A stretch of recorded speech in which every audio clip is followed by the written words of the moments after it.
à rencontre Comment prier avec Henri Caffarel.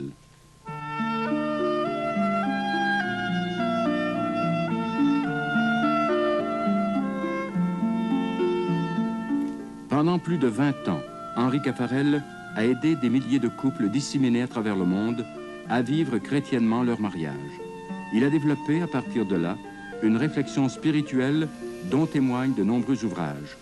Tout récemment, il publiait encore Au carrefour de l'amour. Élargissant cette expérience première, Henri Caffarel anime maintenant près de Paris un centre de réflexion spirituelle, véritable ashram chrétien. J'étais d'une famille catholique et j'avais vécu une jeunesse normale dans un collège tenu par des religieux maristes. Je pratiquais ma foi, mais ma foi c'était une pratique. Et puis, un certain mois de mars 1923, tout à fait par hasard, en lisant un livre qu'un camarade m'avait prêté, le Christ est devenu quelqu'un. Et je dirais que tout a été joué à ce moment-là. Il a été pour moi tellement quelqu'un que je ne me suis même pas un instant posé la question de savoir si je pouvais le suivre sur des voies diverses. Aussitôt a surgi cette pensée de cette route sacerdotale pour le suivre, pour le trouver, parce que on le rencontre. Ce n'est pas pour autant que on le découvre. D'ailleurs, entre deux êtres humains, on n'a jamais fini de se découvrir. Ce Christ rencontré à l'âge de 20 ans, eh bien aujourd'hui, à 77 ans, je le cherche. Je le trouve, je le cherche davantage. Je le désire, mais dans la mesure où on le possède, on le désire davantage. Et voilà mon histoire. Mais quand vous dites quelqu'un, un personnage historique ou quelqu'un vraiment qui vit pour vous d'une façon précise et concrète?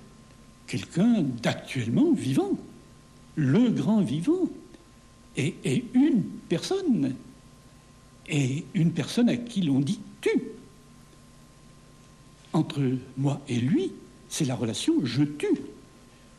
Que de fois dans cette maison, je dis à ceux qui viennent, il ne s'agit pas avec le Christ d'avoir une relation jolie. Il est grand, il est admirable, il a fait de belles choses. Il s'agit d'avoir une relation « je tue ». C'est ça la prière, c'est ça la vie avec le Christ. Et toutes les fois que il n'est plus pour moi que quelqu'un admirable, mais qui s'intéresse à autre chose qu'à moi et à qui je ne m'intéresse pas directement, ce n'est plus le Christ vivant. Mais cette relation, vous voulez l'avoir, si j'ai bien compris, non pas comme certains cherchent à le faire actuellement par, disons, l'activité politique qui est si importante actuellement pour beaucoup de chrétiens, mais par une activité qui s'appelle pour vous la prière. Mais je ne poserai pas la question exactement dans ces termes-là. À partir du jour où on a rencontré quelqu'un et où avec ce quelqu'un, c'est l'amour de votre vie, on vit avec lui. La vie chrétienne, c'est une vie à deux. Quand j'étais mobilisé pendant la guerre, ma vie chrétienne, c'était d'être un soldat.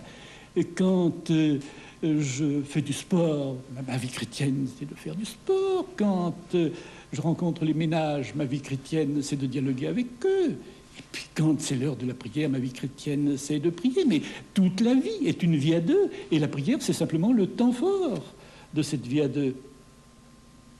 Toute la question est là. Est-ce une relation interpersonnelle entre soi et le Christ? Si oui, la vie chrétienne, c'est, comme je viens de vous le dire, cette vie à deux.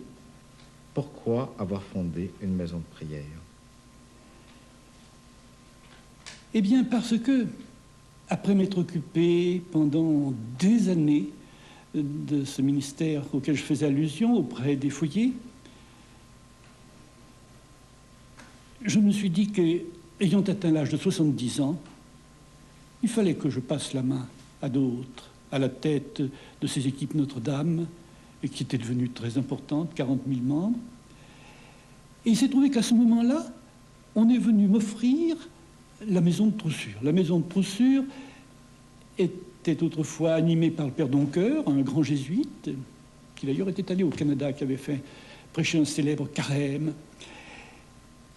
On est venu me l'offrir, il était mort depuis 3 ou 4 ans. Ma première pensée a été qu'il ne fallait pas que j'ajoute à mes occupations une occupation de plus. La direction de 2 revues, l'Anneau d'Or et les Cahiers sur l'Oraison, l'animation d'un mouvement de foyer, l'animation d'un mouvement de veuves, la direction d'une maison d'édition, tout ça, ça suffisait largement pour m'occuper. Et j'étais tout prêt à refuser cette maison, encore qu'on ait beaucoup insisté en me disant « c'est un héritage spirituel, ça ne peut pas se refuser ». J'avais conscience en effet que c'était un héritage spirituel. Le père Doncoeur était un grand maître, cette maison avait eu un grand rayonnement. Était passé par ici quantité de gens, y compris le père Théillard Chardin que j'avais rencontré ici pour la première fois. Mais je me disais, à quoi bon cette maison? Elle va m'immobiliser. Des maisons de retraite, il y en a partout en France. Des maisons de session, elles surabondent. Et c'est parce qu'un jour d'été, mois d'août, à 5 heures du matin, en me réveillant, j'ai eu une certaine pensée que finalement je l'ai acceptée. J'ai évoqué à 5 heures du matin, ce jour-là, tous ces jeunes Français qui vont en Inde chaque année. De ce temps-là, le ministère de l'Intérieur donnait comme chiffre 10 000 voyages, 10 000 jeunes Français chaque année allant en Inde. Alors les uns pour l'aventure, les autres pour la drogue, mais beaucoup en quête de sagesse, beaucoup fascinés par les grands sages de l'Inde d'autrefois et d'aujourd'hui, certains dans l'espoir de trouver là-bas le gourou qui orienterait leur vie, d'autres au contraire avec le désir de séjourner dans un ashram ou dans une de ces grottes au pied des Himalayas. Alors tout d'un coup je me suis dit, mais cette maison qu'on m'a offerte, pourquoi n'en ferais-je pas un ashram chrétien? L'Himalaya aux portes de Paris? Et ce jour-là, je me suis levé avec joie, je me suis promené toute la journée dans les forêts, c'était les vacances, et j'ai pensé à cet ashram aux portes de Paris. Et c'est comme ça que, peu après, j'ai annoncé Troussure. Est-ce dire que vous vous êtes présenté vous-même comme un gourou? Oh non, bien sûr que non, comme un petit chrétien, mais comme un petit chrétien qui dit aux autres ce qu'il a vécu, comme j'avais déjà à ce moment-là 70 ans, près de 70 ans. Non, c'était en 65 que je ne me vieillisse pas. Je n'avais que 62 ans à ce moment-là. Eh bien, j'ai voulu faire profiter les autres de la petite expérience que j'avais acquise au cours des années.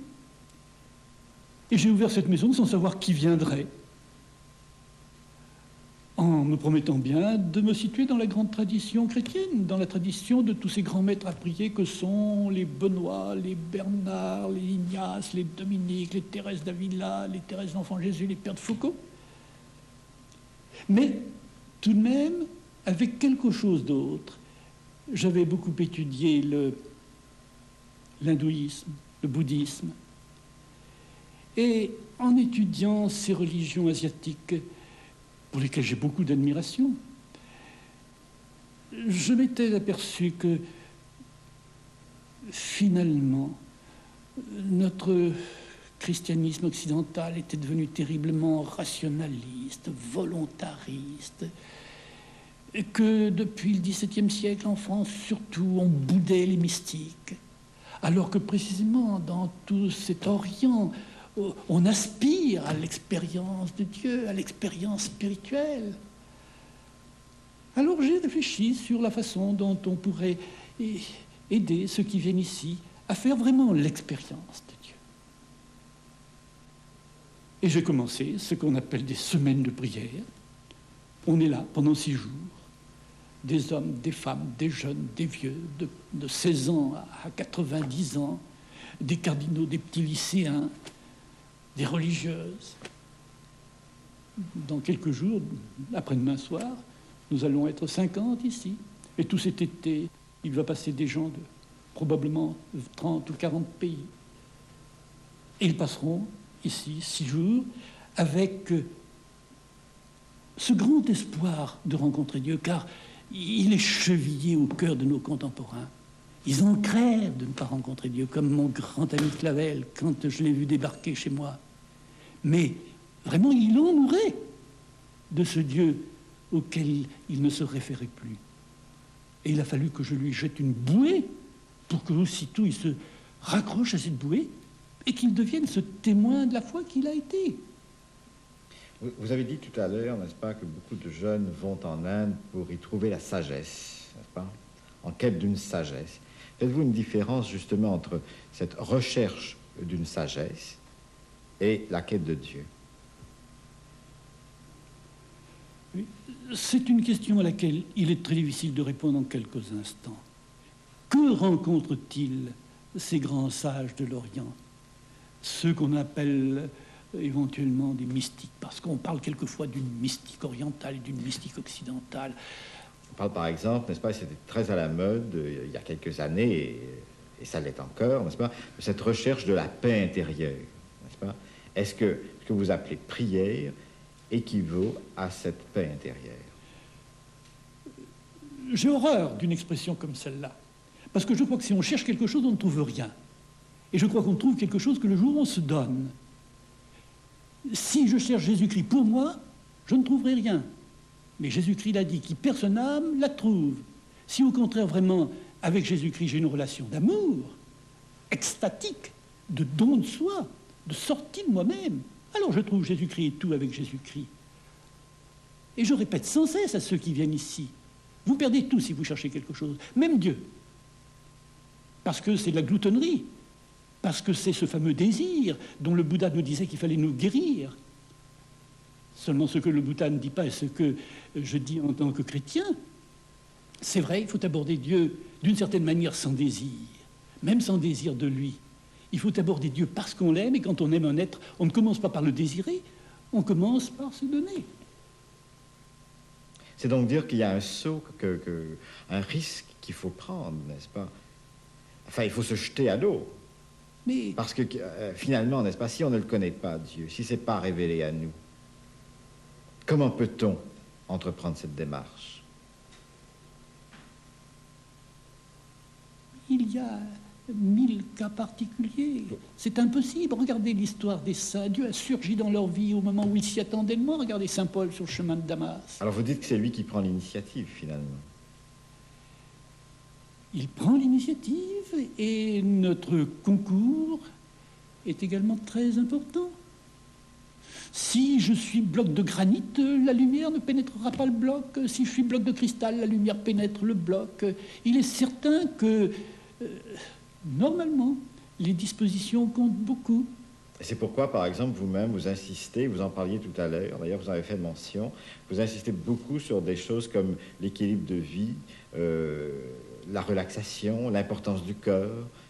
Ce ne sont pas pour vous des choses étrangères. Vous avez même parlé tout à l'heure de gymnastique et de culture physique, n'est-ce pas? C'est des choses importantes pour vous. Donc, tout concourt et la prière s'insère dans une personnalité cohérente, si je comprends bien. C'est tout l'homme qui prie. C'est moi tout entier que le Christ demande. Dans l'amour humain, c'est l'être tout entier qui se donne. Dans l'amour du Christ, c'est l'être tout entier qui se donne. Et donc, il s'agit de réaliser cette unité intérieure. Et il y a des disciplines, bien sûr. Et vous insistez beaucoup sur l'importance de cette discipline. Oh, comme disposition. Il n'y a qu'une chose essentielle, c'est précisément cet amour du Christ, de la personne du Christ, cette relation je tue. Mais il est bien évident que si j'ai un corps rebelle, que si j'ai une intelligence vagabonde, que si j'ai une affectivité désordonnée, la grâce du Christ aura plus de mal à me saisir. Mais à partir du moment où elle m'a saisi, elle m'aidera à trouver cette cohérence dont vous parlez, cette unité intérieure. Donc les techniques du corps sont importantes pour vous, mais elles ne sont pas tout. Elles ne sont que peu de choses, mais elles sont des dispositions utiles, heureuses, souhaitables, importantes, qu'on a beaucoup trop négligées dans nos milieux catholiques, c'est sûr, ça. Et est-ce que là, on n'a pas énormément à apprendre, justement, des orientaux, des bouddhistes en particulier, ou de l'islam même, pour qui les gestes corporels sont extrêmement importants? Oui, c'est bien évident quand on voit des hommes qui prient, j'allais dire, on découvre leur religion à la façon dont ils prient. Regardez ces hindous dans le Gange le matin au lever du soleil, les yeux clos, capables de rester 1 heure, 2 heures absolument immobiles, ou les musulmans à la Mecque, ou les juifs au mur des lamentations, ou le père de Foucault en prière. Les attitudes de prière sont très variées. Celui qui prie attend du corps 2 choses. D'une part, que le corps favorise le recueillement, le silence intérieur. Donc, il s'exercera à des attitudes de stabilité. C'est une chose aussi. Et en ce sens-là, les orientaux sont nos maîtres. Encore que leurs attitudes d'intériorité puissent quelquefois favoriser une dépersonnalisation. C'est un gros problème, on ne peut pas l'aborder en un instant. Le musulman, lui, cherche le geste expressif de l'adoration. Il se prosterne le front contre terre. Eh bien, le chrétien utilisera ces 2 registres. Il demandera au corps de lui offrir des attitudes de stabilité et il demandera au corps d'exprimer sa prière. Il y a des heures où on ne prie bien qu'étendu de tout son long par terre à la chapelle parce qu'on est à bout de force ou tout simplement parce qu'on a besoin de se livrer, de s'abandonner. Il y a d'autres heures où au contraire on est debout, les bras étendus vers Dieu ou les mains ouvertes. Si je vous comprends bien, Henri Caffarel, il y a donc quelque chose de commun entre la prière du chrétien, la prière du bouddhiste, la prière du musulman. Qu'est-ce que c'est au fond à ce moment-là que prier, à ce niveau, je dirais, très général?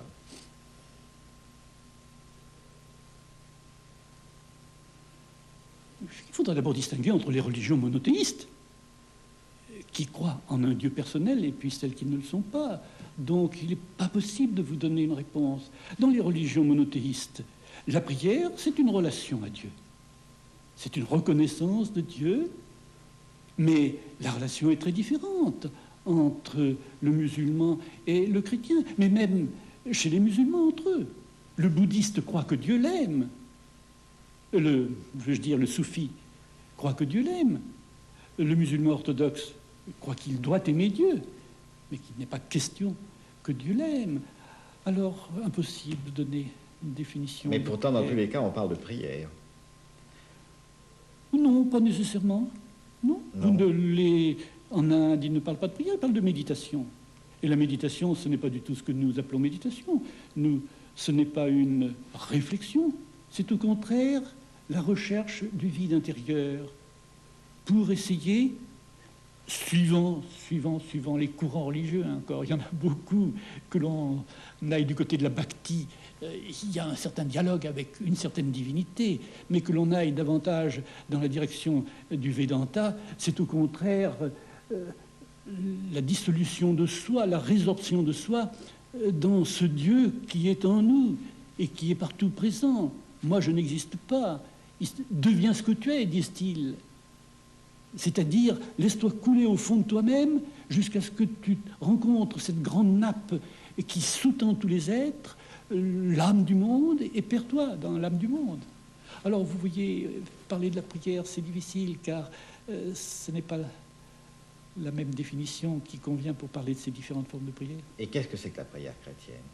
Qu'est-ce qu'elle a de spécial? Alors, la prière chrétienne, je vous l'ai dit, c'est cette relation personnelle avec Jésus-Christ. Et Jésus-Christ m'introduit dans sa relation personnelle avec le Père. Et l'Esprit Saint est le grand ouvrier de toute cette activité-là. Comment est-il possible alors d'apprendre à d'autres à prier? Est-ce que, si c'est personnel, n'est-ce pas, comment cela peut-il s'apprendre? Comment peut-on enseigner aux autres à prier? Il ne s'agit pas tellement de leur enseigner à prier, il s'agit de leur révéler Jésus-Christ. Et encore une fois, en se disant bien qu'il faut que la grâce de Jésus-Christ intervienne. Mais enfin, c'est ça notre rôle. Malheur à moi si je n'évangélise pas, disait saint Paul. Donc, leur présenter Jésus-Christ dans cette pièce dans 3 jours, je leur dirai, je leur répéterai, vous êtes aimés, et vous êtes aimés personnellement. Et c'est cela qui change la vie d'un être. Le jour où ils découvrent qu'ils sont aimés de Dieu. Et je leur dis, vous êtes aimés de toute éternité, parce qu'en Dieu, il n'y a pas de succession dans le temps. Vous êtes aimés personnellement, et non pas d'une espèce d'amour anonyme. Sans ça, ce ne serait pas l'amour. Vous êtes aimé tel que vous êtes, avec votre bien et votre mal, avec vos misères, avec vos vertus. Et vous êtes regardé de ce regard d'amour dont parle l'Évangile quand il note « Jésus le regarda et l'aima ». C'est la grande vérité à dire, à répéter, ce dont tous les hommes ont faim et soif. Ils ont besoin de découvrir qu'ils sont aimés d'un amour indécourageable, qu'ils sont aimés parce que cet amour découvre en eux quelque chose d'aimable, alors qu'ils s'entendent dire souvent qu'il n'y a rien d'aimable en eux, alors qu'eux-mêmes ne s'aiment pas eux-mêmes. La grande découverte, c'est ça dans la vie. Qu'est-ce qu'elle a changé, cette découverte, dans votre vie à vous? Eh bien, elle a fait que je me suis mis au service du Christ. Mais pourquoi ne pas vous être marié, par exemple? Pourquoi ne pas avoir exercé une profession? Je sais que vous avez voulu être avocat à certains moments. Pourquoi avoir choisi la voie du sacerdoce plutôt que la voie d'un engagement temporel? Eh bien, parce qu'à ce moment-là, j'ai pensé que ce Christ qui s'était fait connaître de moi, il pouvait se servir de moi pour se faire connaître des autres. Et j'ai pensé, j'ai entrevu que c'est une si grande chose de pouvoir parler de Dieu. C'est quelque chose de si immense que l'être humain puisse mettre sa parole au service du Dieu vivant pour essayer de faire entendre quelque chose de ce Dieu, de faire comprendre quelque chose de ce Dieu. Mais c'est vertigineux. Bernanos a une phrase à laquelle je pense souvent, parce que le grand danger pour celui qui parle et qui prêche, c'est finalement de mettre le disque parfois. Bernanos disait, quand une parole est utile aux âmes, je le sens au mal qu'elle me fait. Alors voilà, ce jour-là, je me suis dit, j'ai fait cette expérience qui est la lumière de ma vie. Je vais passer ma vie à permettre à d'autres de faire cette expérience, un point c'est tout. À faire l'expérience de la diffusion de la parole de Dieu aussi. Parce que si vous annoncez la parole de Dieu, c'est pour que d'autres l'annoncent, si je vous comprends bien. C'est pour que d'autres découvrent Jésus-Christ et qu'à leur tour, ils se fassent les haut-parleurs de Jésus-Christ ou les prophètes, c'est le même terme. Mais à ce moment-là, eux, j'imagine, dans la vie de tous les jours, dans la vie concrète, dans la vie engagée. Tout dépend. Ici, vous avez un jour un jeune étudiant, vous avez en même temps des gens mariés, vous avez un cardinal, vous avez un trappiste, et ben, chacun selon sa vocation. Mais qu'est-ce que c'est justement à ce moment-là pour vous qu'une vocation personnelle?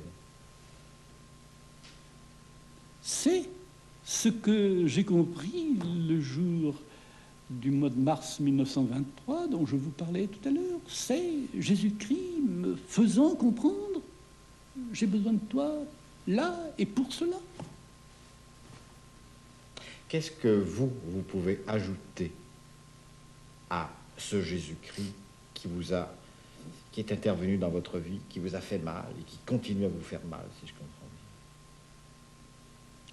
J'ajoute rien. Je parle de lui et je dis à tous ces gens qui nous entourent et qui n'ont pas de raison de vivre qu'il est la raison de vivre. Tant de gens sans raison de vivre. Je pose la question autrement, n'est-ce pas? Si Jésus a sauvé le monde, qu'est-ce que moi je peux ajouter à l'œuvre de Jésus-Christ? Si Jésus a prié d'une façon unique, qu'est-ce que ma prière ajoute à la prière de Jésus-Christ? Mais Jésus-Christ a sauvé le monde, oui, en droit. Il ne traite pas les hommes comme des robots. Il ne les sauve pas malgré eux. Il a besoin de leur concours. Il sollicite une liberté, j'allais dire, il s'agenouille devant l'homme, le Christ. Il le prie. Enfant, donne-moi ton cœur, comme il est écrit dans la Bible. Donne-moi ton cœur. Il ne vient pas nous l'arracher, notre cœur, dans l'amour humain. Prenez l'amoureux, le plus follement amoureux.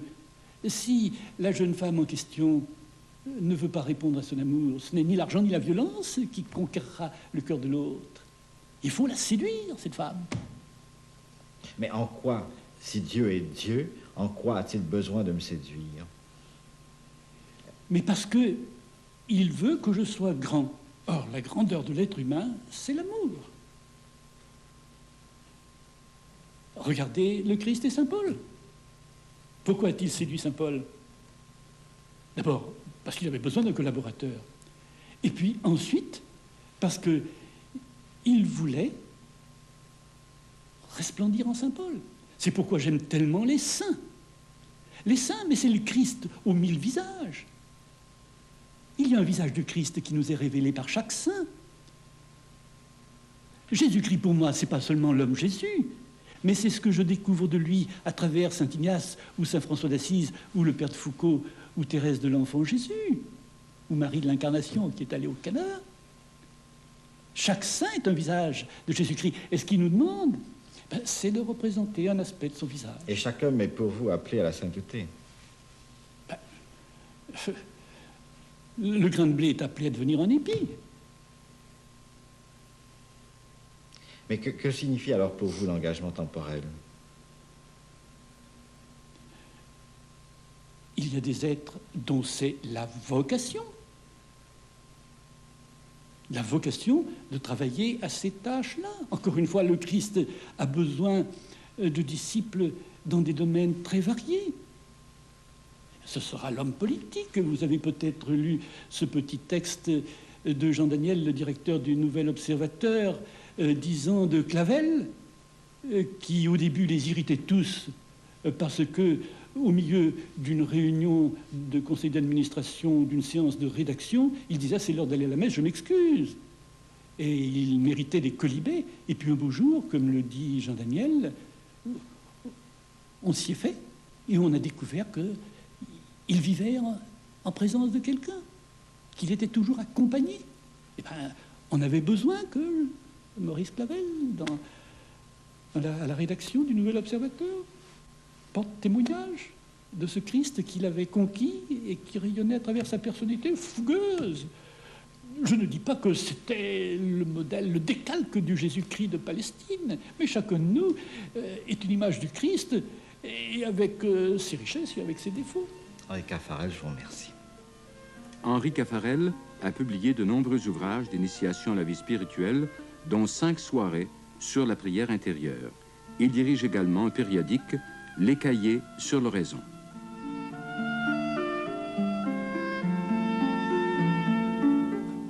Demain, à Rencontre, Stan Rougier nous parlera des jeunes et du sens de la vie. Grand voyageur, aventurier dans l'âme, ce prêtre solide et passionné est un prédicateur recherché.